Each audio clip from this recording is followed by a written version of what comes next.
I stared at the text message from my daughter-in-law, Sarah, reading it 3 times before the words finally sank in. We sold your car and the beach house. Papers get signed at 10 a.m. The timestamp showed she'd sent it at 11:47 p.m. last night, probably after I'd already gone to bed. My hands shook as I set down my coffee mug on the kitchen counter, the ceramic making a sharp clink against the granite. Tell me in the comments what state you're in, because I need to know if this kind of legal theft happens everywhere. The morning sunlight streaming through my window felt suddenly cold, and I realized my son Michael must have given them the spare keys I'd trusted him with. The beach house had been in our family for 37 years, purchased the summer after my late husband Robert got his promotion at the engineering firm. We'd scraped together every penny for that down payment of $28,000, living on bologna sandwiches and generic cereal for months. Now Sarah was treating it like community property she could liquidate without so much as a phone call. I grabbed my reading glasses from the counter and checked the message again, hoping I'd misread something. The reality hit me like a punch to the stomach when I saw the follow-up text. Don't try to stop this. Michael agrees it's for the best. But they'd forgotten about one crucial detail hidden in my bedroom safe. My fingers dialed Michael's number before I could talk myself out of it, each ring feeling like an eternity. When he finally answered, his voice carried that defensive tone I'd learned to recognize over the past 2 years since he'd married Sarah. "Mom, I know you got the text," he said before I could speak. "We can explain everything when you come over." The dismissive way he said everything made my blood pressure spike, but I kept my voice steady. "You mean you can explain how you stole my car and forged my signature on property deeds?" There was a long pause, and I could hear Sarah's voice in the background, though I couldn't make out the words. "Nobody stole anything, Mom," Michael said, his tone growing sharper. "Sarah found some old paperwork in Dad's files that shows we have legal authority to handle your affairs." I felt my jaw clench as I processed this lie, knowing exactly which documents Sarah had probably misinterpreted. The power of attorney Robert and I had drawn up years ago was specifically limited to medical emergencies, not financial decisions. "That paperwork expired when your father died, Michael, and you know it," I replied, already heading toward my bedroom to retrieve the original documents. The safe combination felt familiar under my fingers. Robert's birthday, then mine, then our wedding anniversary. Inside, the manila folder contained something Sarah definitely hadn't counted on. The original will sat right where Robert had placed it 15 years ago, along with the updated deed that explicitly named me as the sole owner of both properties. Sarah's little scheme was about to crumble faster than a sandcastle at high tide. I photographed each page with my phone, making sure the notary seals were clearly visible in the images. Michael was still making excuses when I interrupted him. "The signing is at 10 a.m., you said?" My voice carried a newfound confidence that seemed to catch him off guard. "I'll be there, son, but not for the reasons you think." The silence on his end told me everything I needed to know about how much control Sarah really had over this situation. I called my neighbor Helen, knowing she'd been through a similar ordeal when her stepchildren tried to challenge her husband's will. "Take photos of everything, Margaret," she advised, her voice filled with the wisdom of someone who'd fought these battles before. "And bring a witness who can testify to your mental competence. These document thieves always claim diminished capacity when their schemes fall apart." Helen offered to drive me to the meeting, and I accepted gratefully, knowing I'd need moral support for whatever confrontation awaited. The appointment was at Prestige Realty on Maple Street, a detail that made my stomach turn because I'd specifically told Michael never to work with that particular firm. Their reputation for cutting corners and bending regulations was legendary in our small town. By 9:15, Helen and I were parked across the street from the realty office, watching through the large windows as Sarah paced back and forth near the reception desk. She wore her most expensive dress, the black one, with the designer label she'd bought for her sister's wedding last spring. Michael sat in a corner chair, scrolling through his phone with the distracted air of someone trying to avoid eye contact with his wife. The realtor, a thin man in an ill-fitting gray suit, kept checking his watch and shuffling through a stack of papers. "They look nervous," Helen observed, adjusting her rearview mirror to get a better view. Something about the scene felt rehearsed, as if they'd planned this moment down to the last detail, but forgotten to account for one critical variable. At exactly 10 a.m., I walked through the front door of Prestige Realty with Helen close behind me.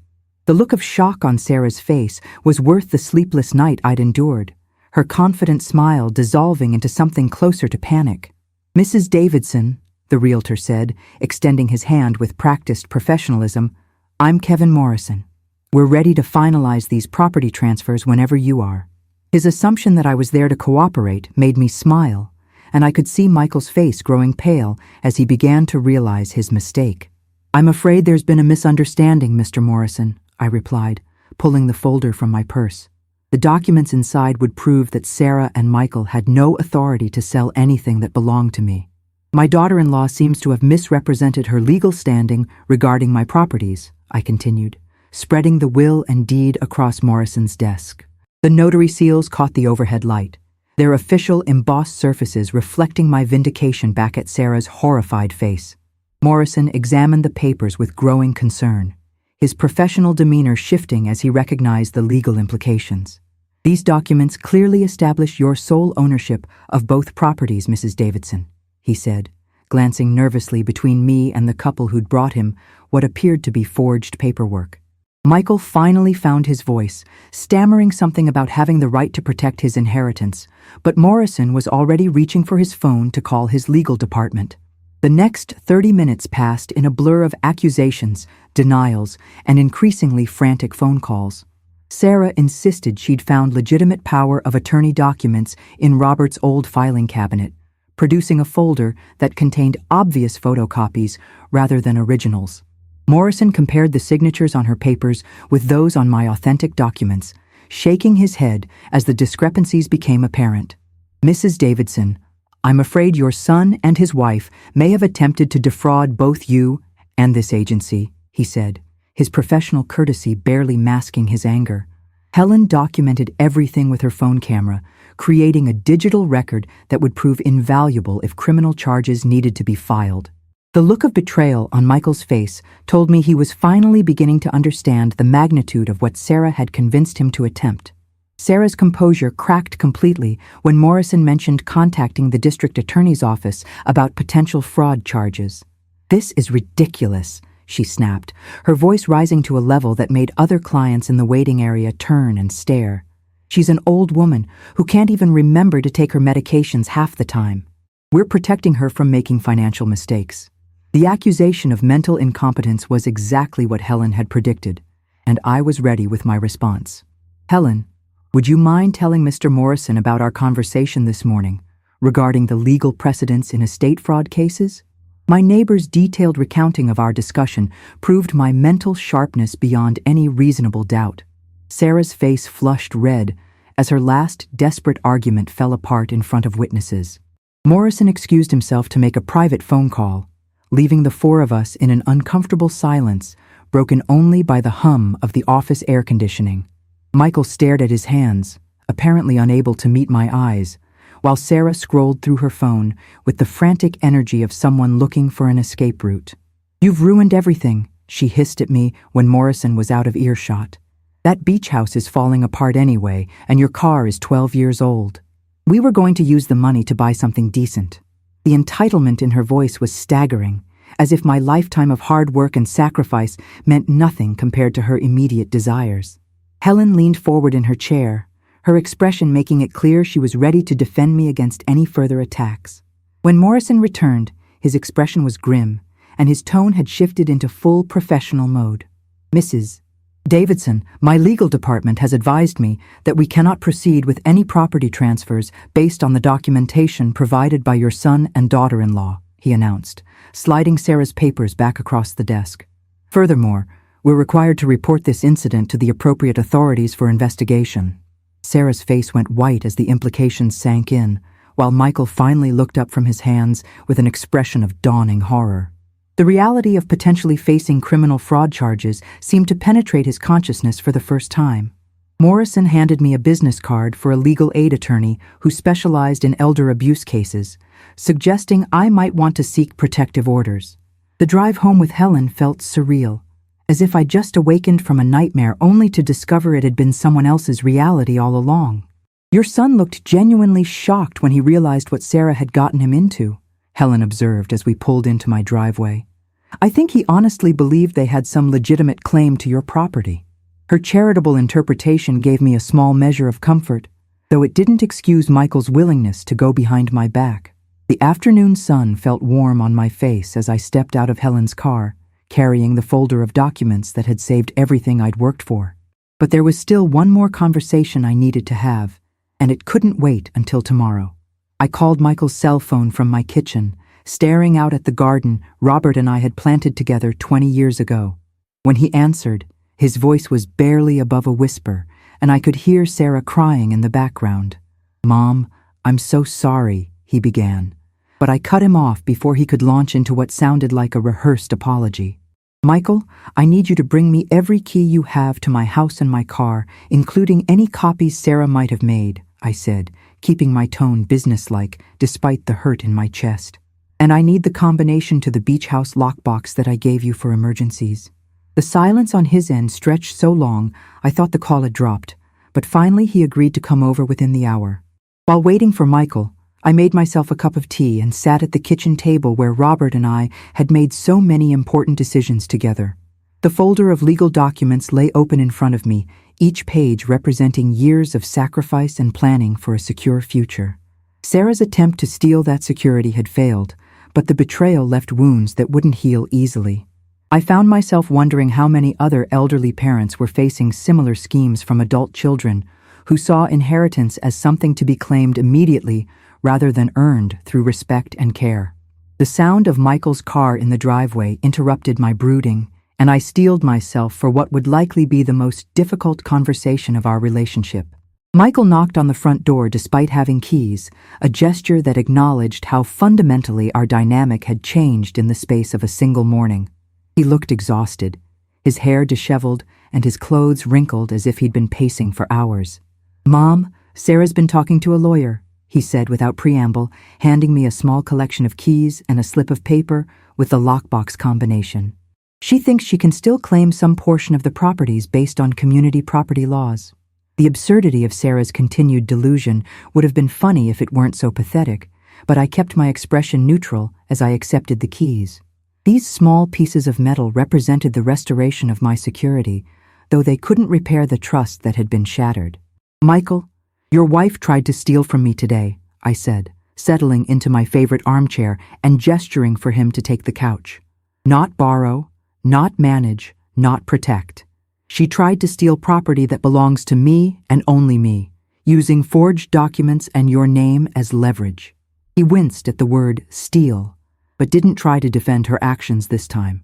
Instead, he leaned forward with his elbows on his knees, looking more like the little boy who used to confess his mistakes than the grown man who'd nearly participated in elder fraud. "She convinced me that you were making poor financial decisions," he admitted, his voice thick with shame. "Said the beach house was a money pit and your car was unsafe." The manipulation tactics Sarah had used were textbook examples of how predators isolated their victims from family support systems.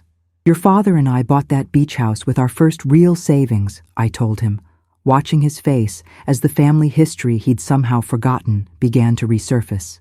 "We spent every vacation there for 30 years, and you learned to swim in those waters when you were 5 years old." Michael's eyes filled with tears as the memories came flooding back, washing away whatever narrative Sarah had constructed to justify her scheme. "I remember," he whispered, covering his face with his hands. "God, Mom, what have I done?" The anguish in his voice was genuine, but it couldn't erase the fact that he'd chosen to believe Sarah's lies rather than trust the woman who'd raised him. Forgiveness would come eventually, but it would have to be earned through actions rather than words. I reached across the space between us and placed my hand on his shoulder, feeling him tremble under my touch.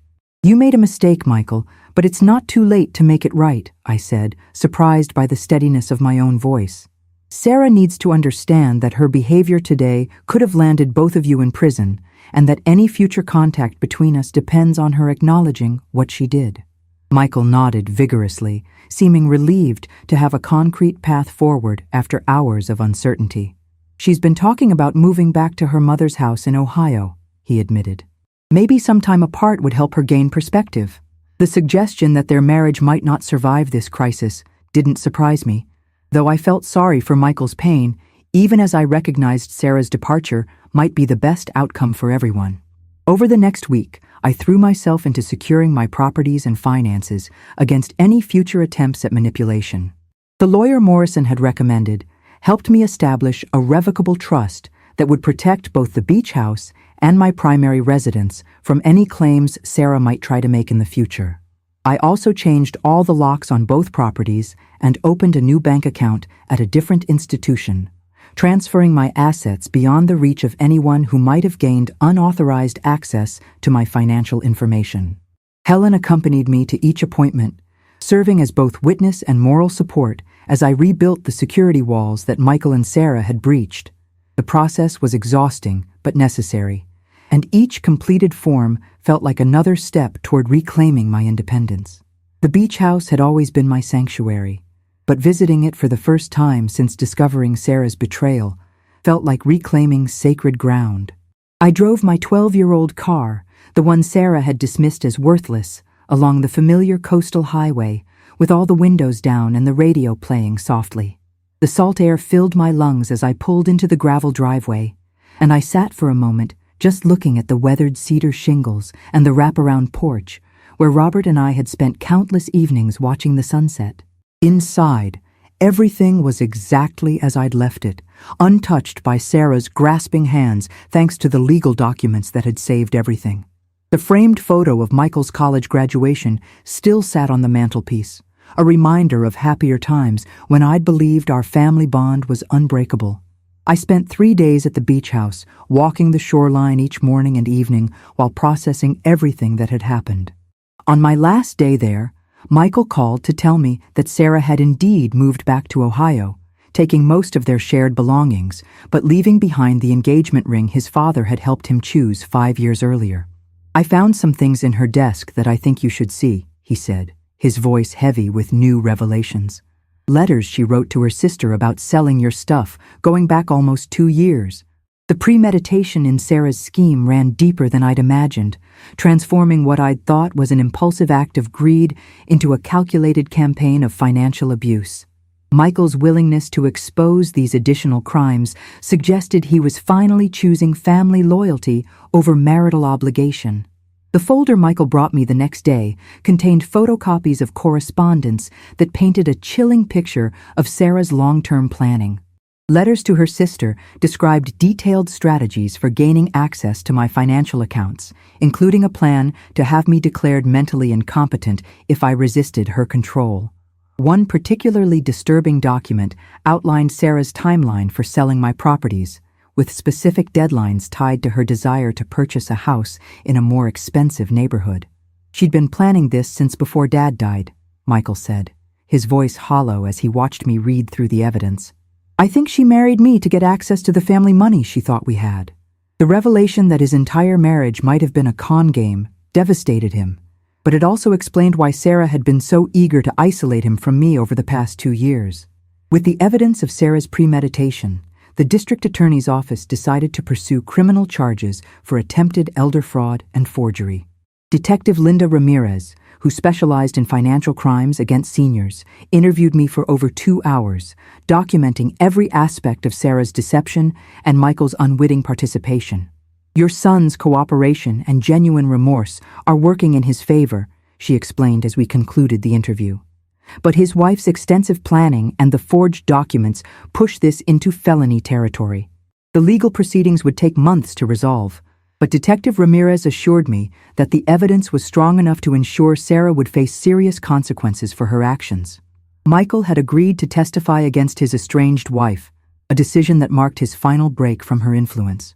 The preliminary hearing 3 months later brought closure I hadn't expected to feel. Sarah appeared in court wearing the same black dress she'd worn to the real estate office, but her confident demeanor had been replaced by the pale anxiety of someone facing real consequences. Her public defender entered a guilty plea to attempted fraud in the 2nd degree, accepting a sentence of 18 months probation and restitution of the legal fees I'd incurred protecting my property. Michael sat in the gallery behind me, offering silent support as Sarah was formally sentenced and ordered to have no further contact with either of us. Judge Martinez's stern lecture about the serious nature of elder abuse crimes felt like official vindication of everything I'd endured. Outside the courthouse, Michael and I walked to a nearby coffee shop where we'd often met when he was in college. "I've been going to counseling," he told me as we settled into a corner booth with our drinks. "Trying to understand how I let Sarah manipulate me into betraying you." The therapy was clearly helping him process the guilt and anger he'd been carrying, and his willingness to examine his own mistakes gave me hope for our relationship's future. "She was very good at what she did, Michael," I replied, recognizing that his healing required both accountability and forgiveness. "But you chose to come back to the truth when it mattered most." The conversation wasn't easy, but it felt like the beginning of rebuilding something authentic between us. A year later, I was preparing dinner when Michael knocked on my kitchen door, holding a small wrapped package and wearing the first genuine smile I'd seen from him since before his marriage. "Happy birthday, Mom," he said, setting the gift on the counter and hugging me tightly. "I wanted to give you something that Sarah never touched." Inside the wrapping paper was a small silver picture frame containing a photo I'd never seen before. Robert and me on our wedding day, standing in front of the church where Michael had been baptized 15 years later. "I found it in Dad's desk at work when I was cleaning out his old office," Michael explained. "His secretary had kept it all these years, waiting for the right time to return it." The gesture felt like Robert's blessing on our reconciliation, and I placed the frame on the kitchen windowsill where the morning light would illuminate it every day. The beach house has become my primary residence now, a decision that feels like coming home to my truest self. I wake each morning to the sound of waves against the shore, and I fall asleep each night grateful for the legal documents and family memories that saved everything meaningful from Sarah's scheme. Helen visits regularly, and we've started a support group for other seniors who faced financial abuse from their own families. Michael stops by twice a week, helping with maintenance projects and slowly rebuilding the trust his betrayal had shattered. The spare keys hang on a hook by the front door, but they'll stay there until trust is fully restored and family love is stronger than outside manipulation. Sometimes I sit on the porch in the evening, watching the sunset paint the sky in shades of orange and pink that photographers never quite capture. The framed wedding photo sits on the table beside me, and I can almost hear Robert's voice in the sound of the wind through the beach grass. "We did good, didn't we?" I whisper to his memory, and somehow I know he's proud of how I protected what we built together. The legal papers that saved everything are locked safely in the bank now, but their power lives on in the security they provide and the future they preserve. If you're dealing with family members who won't respect your boundaries, remember that your voice and your rights matter just as much as theirs, and don't be afraid to seek help when manipulation starts masquerading as love. The morning routine at the beach house has become sacred to me, starting with coffee on the back deck while watching the fishing boats head out to sea. Yesterday brought an unexpected visitor when I answered a knock at the front door to find a young woman holding a manila envelope and wearing the nervous expression of someone delivering bad news. "Mrs. Davidson? I'm Jennifer Walsh from Walsh & Associates Legal Services," she said, extending her business card with trembling fingers. "I'm here regarding some irregularities we've discovered in a property sale that was supposed to involve your assets."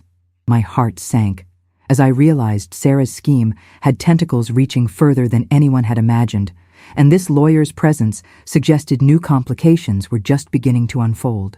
Jennifer explained that Sarah had approached multiple real estate agencies over the past 6 months, shopping around for someone willing to process the fraudulent property transfer. Walsh & Associates had been one of those firms, and they'd only recently discovered the attempted fraud when cross-referencing property records with the county assessor's office. "We found forged signatures on preliminary sales agreements dating back to last December," Jennifer said, spreading documents across my kitchen table. "Your daughter-in-law's handwriting analysis came back as a clear match, and she used your personal information to open escrow accounts at 3 different banks." The scope of Sarah's criminal enterprise was staggering, involving multiple financial institutions and potentially dozens of felony charges if prosecutors decided to pursue the full extent of her activities. What disturbed me most was learning that Sarah had been practicing my signature for months, perfecting her forgery skills on documents she'd stolen from my purse during family dinners. Jennifer showed me photocopies of practice sheets found in Sarah's abandoned desk, covered with hundreds of attempts to replicate my handwriting with increasing accuracy. She got quite good at it by the end, Jennifer observed, comparing the forged signatures with samples of my authentic writing. If you hadn't shown up at that first signing with your original documents, this fraud might have succeeded at one of the other firms. The methodical nature of Sarah's preparation suggested a level of criminal sophistication that went far beyond simple greed, crossing into the territory of professional fraud.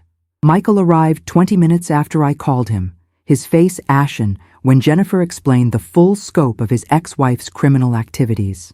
"She had me believing that you'd signed some preliminary paperwork months ago," he said, slumping into a kitchen chair as the magnitude of Sarah's deception became clear. "She showed me documents with what I thought was your signature, saying you'd agreed to sell but then changed your mind." Sarah's manipulation had been even more elaborate than any of us had realized, involving fake documents designed to make Michael believe I was suffering from memory problems and financial confusion. Jennifer suggested that Michael might need his own attorney, as his testimony would be crucial in proving that Sarah had acted alone in orchestrating the multifaceted fraud scheme. The investigation expanded rapidly once federal authorities learned about Sarah's cross-state activities and her use of multiple banking institutions. Agent Patricia Morrison from the FBI's Financial Crimes Unit contacted me within days, explaining that Sarah's case had been flagged as part of a broader investigation into elder fraud networks operating across the Midwest. "Your ex-daughter-in-law's activities show patterns consistent with organized financial crime," Agent Morrison explained during our interview at the federal building downtown. "We believe she may have been part of a larger group targeting elderly property owners in multiple states." The possibility that Sarah's crimes were part of a criminal organization rather than an isolated incident added new layers of complexity to an already overwhelming situation. Evidence emerged that Sarah had been in contact with a network of individuals who specialized in different aspects of elder fraud, from signature forgery to document manipulation to real estate law circumvention. Her phone records revealed dozens of calls to numbers associated with known financial crime operations, suggesting she'd received training and support in executing her scheme against my family.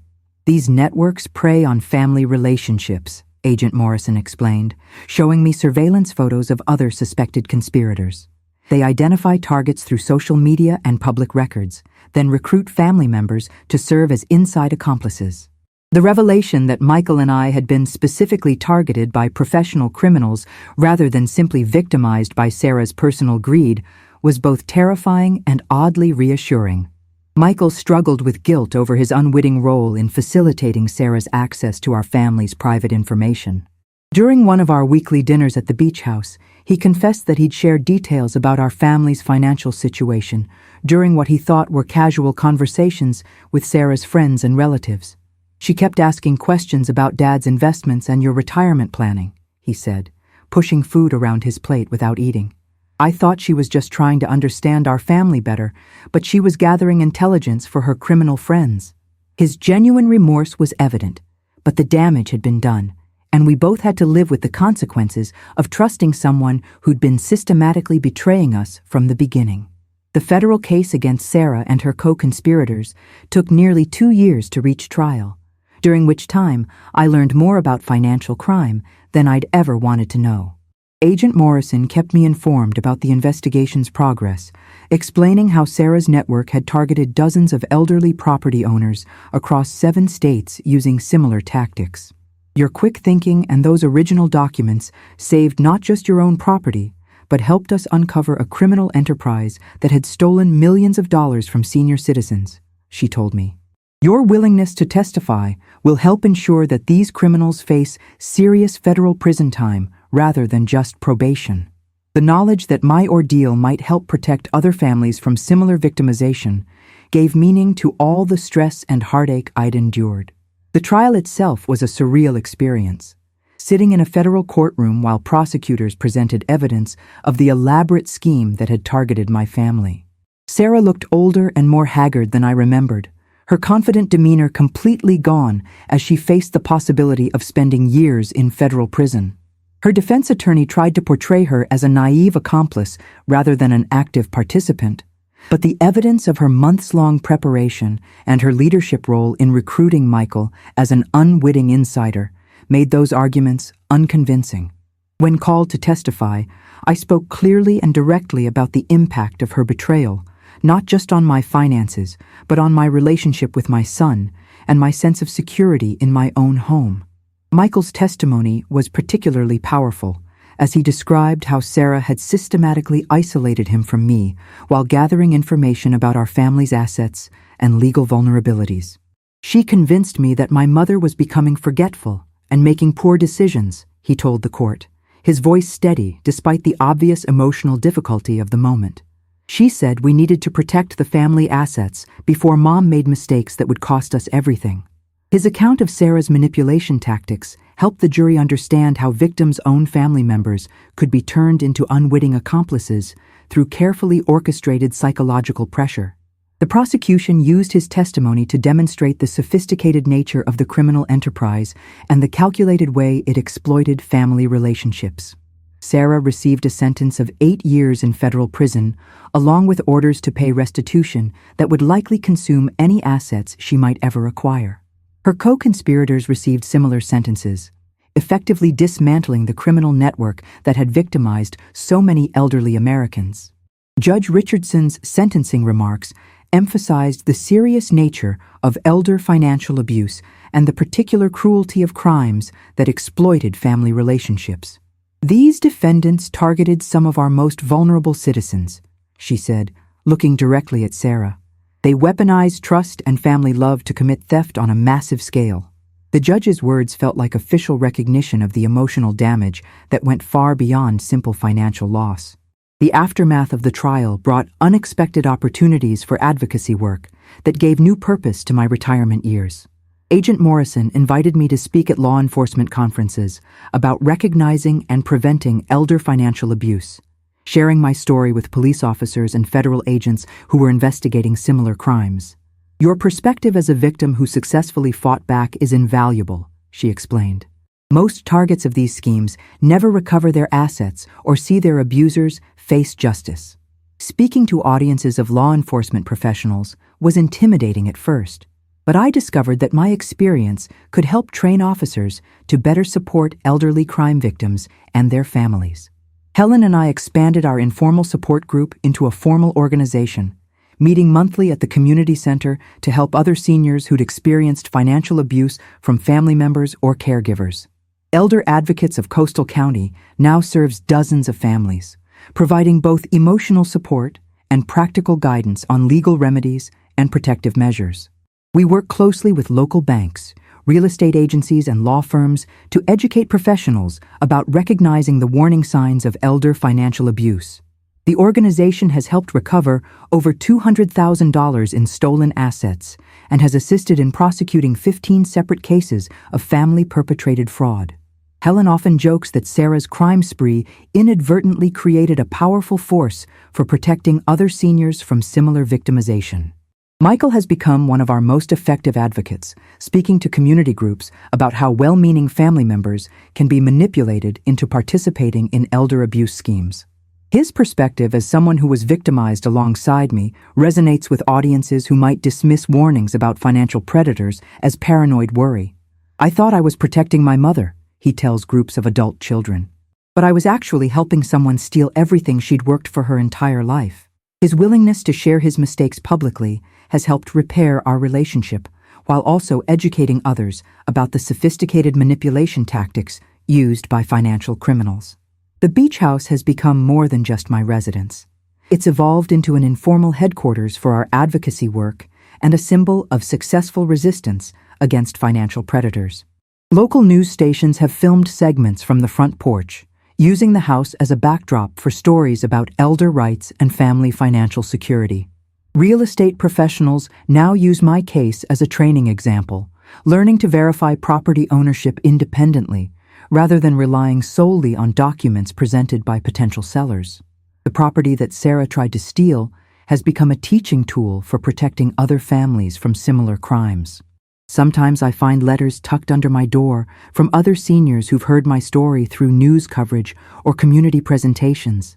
They share their own experiences of financial manipulation by adult children, grandchildren, or supposed caregivers who saw opportunity in their vulnerability. Reading these accounts reinforces my commitment to advocacy work while reminding me how fortunate I was to have the legal documentation and family support necessary to fight back successfully. Many writers describe isolation and shame that prevented them from seeking help until their losses became irreversible, highlighting the importance of community education and early intervention programs. The original manila folder that saved my property now sits in a place of honor on my bookshelf, its contents photographed and stored in multiple secure locations as a reminder of the importance of proper estate planning. Local attorneys often refer clients to me when they need examples of how comprehensive documentation can protect elderly property owners from family predators. Mrs. Davidson's case proves that preparation and vigilance can defeat even sophisticated criminal schemes, estate lawyer Patricia Williams tells her clients. Her husband's foresight in updating their legal documents potentially saved hundreds of thousands of dollars and preserved her independence. The folder has become a symbol of successful resistance that inspires other seniors to take proactive steps to protect their assets.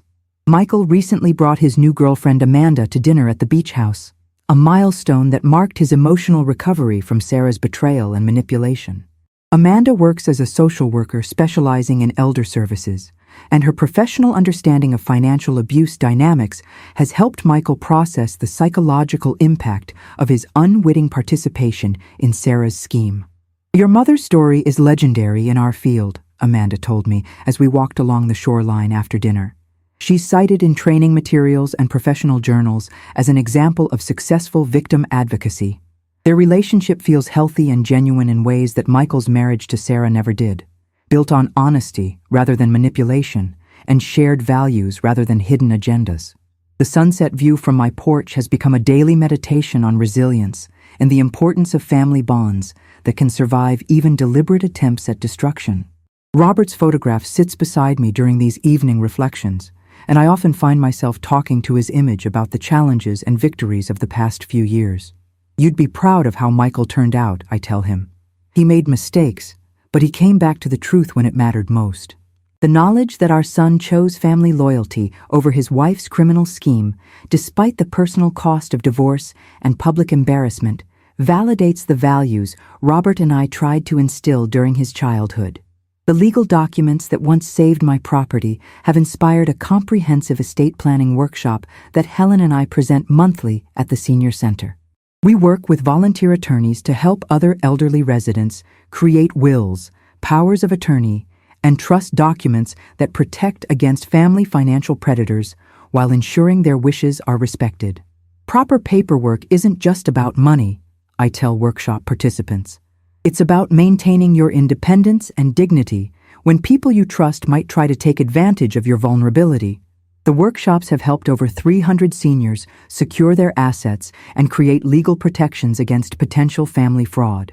Looking back on the morning I received Sarah's text message about selling my car and beach house, I'm struck by how that moment of shock and betrayal ultimately led to personal growth, community service, and advocacy work that has given new meaning to my retirement years.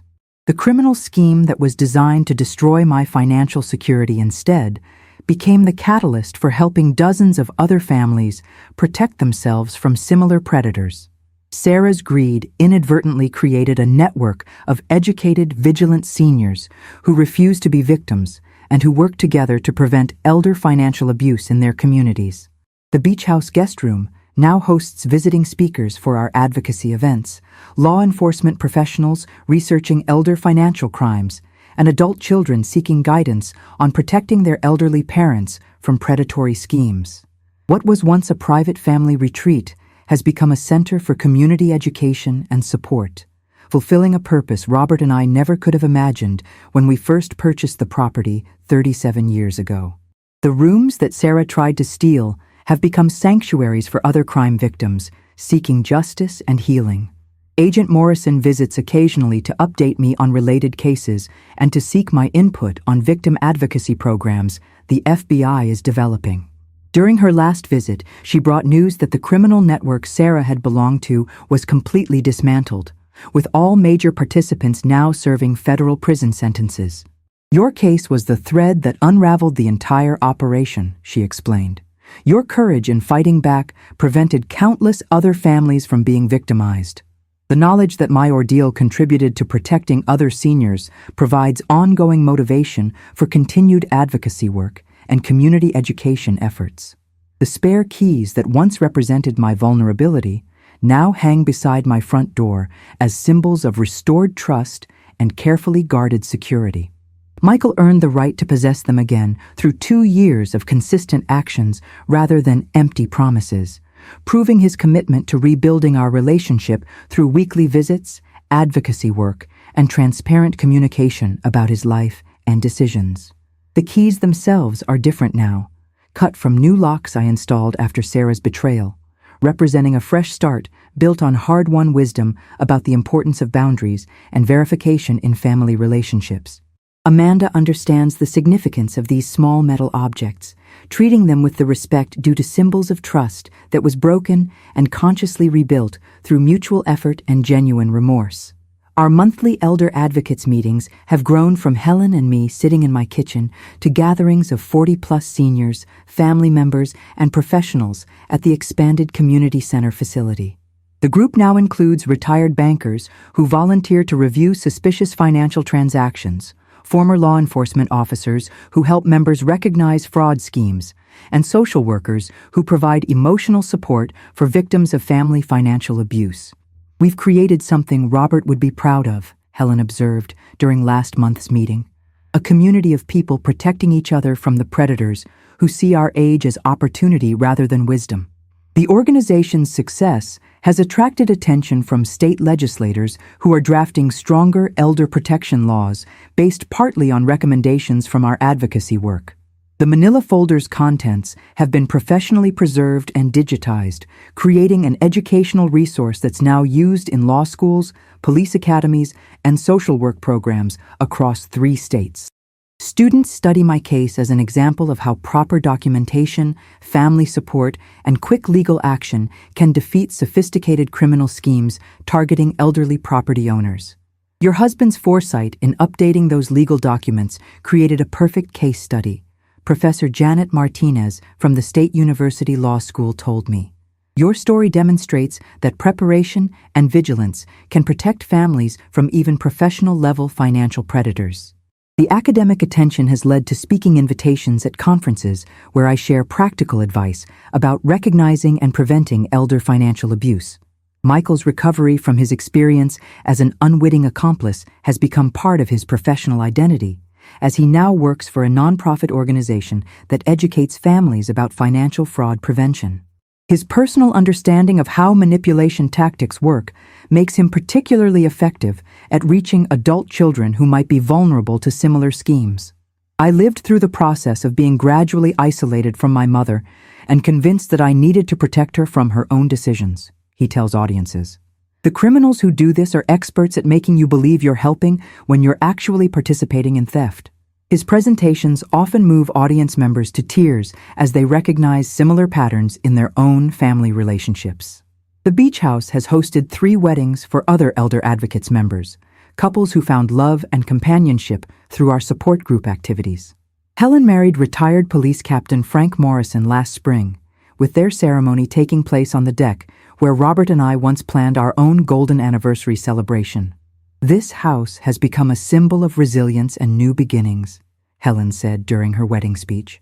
Margaret saved more than her property when she fought back against Sarah's scheme. She saved the idea that seniors can be strong, smart, and capable of protecting themselves and others. The wedding photos now hang in my hallway alongside family pictures, representing the extended community that has grown from one woman's refusal to be victimized.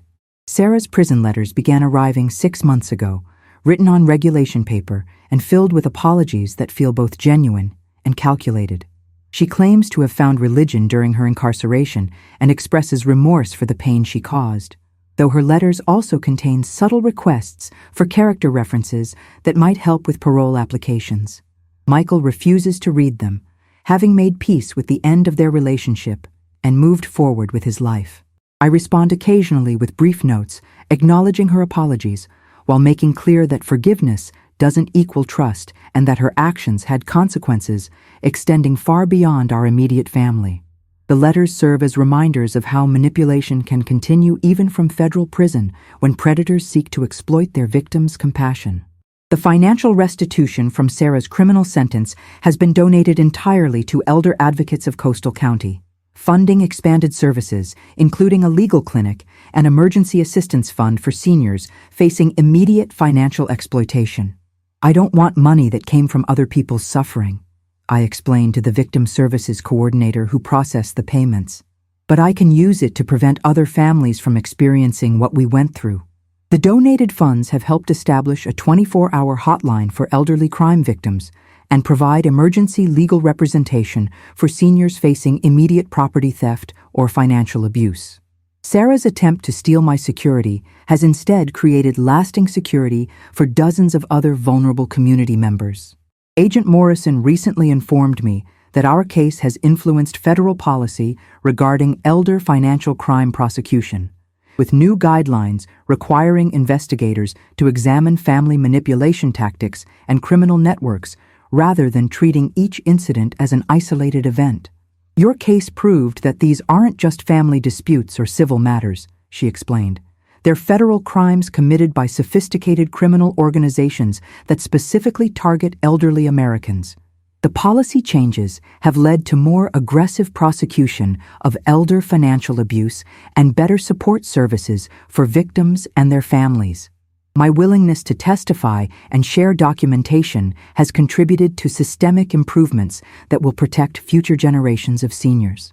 The original deed to the beach house now hangs framed in my study, not as a trophy, but as a reminder of the importance of vigilance and preparation in protecting what matters most. Visitors often comment on the document's prominence, leading to conversations about estate planning and family financial security that sometimes prevent similar crimes before they can develop. That piece of paper represents more than property ownership, I tell them. It represents my husband's love for his family and his determination to protect our future even after he was gone. The deed has become a teaching tool that helps other seniors understand why proper documentation is essential for maintaining independence and preventing family exploitation.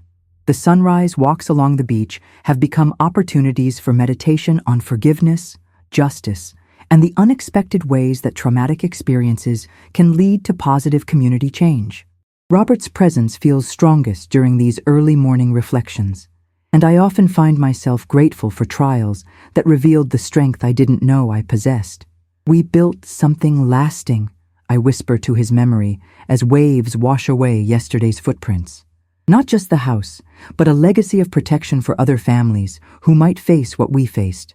The beach that was nearly stolen has become a sanctuary for healing and a launching point for work that honors both Robert's memory and the resilience he helped me develop. The story of my victory over Sarah's criminal scheme has been featured in national media coverage of elder financial abuse, bringing attention to the sophisticated methods used by modern financial predators and the importance of family vigilance in preventing these crimes. Television interviews and magazine articles have reached millions of Americans with practical advice about protecting elderly relatives from exploitation while maintaining respectful family relationships. Mrs. Davidson's case shows that seniors can be strong advocates for themselves when they have proper support and documentation, noted financial crimes expert Dr. Patricia Williams during a recent news segment. The media attention has led to speaking invitations across the country and opportunities to influence legislation protecting elderly Americans from financial predators.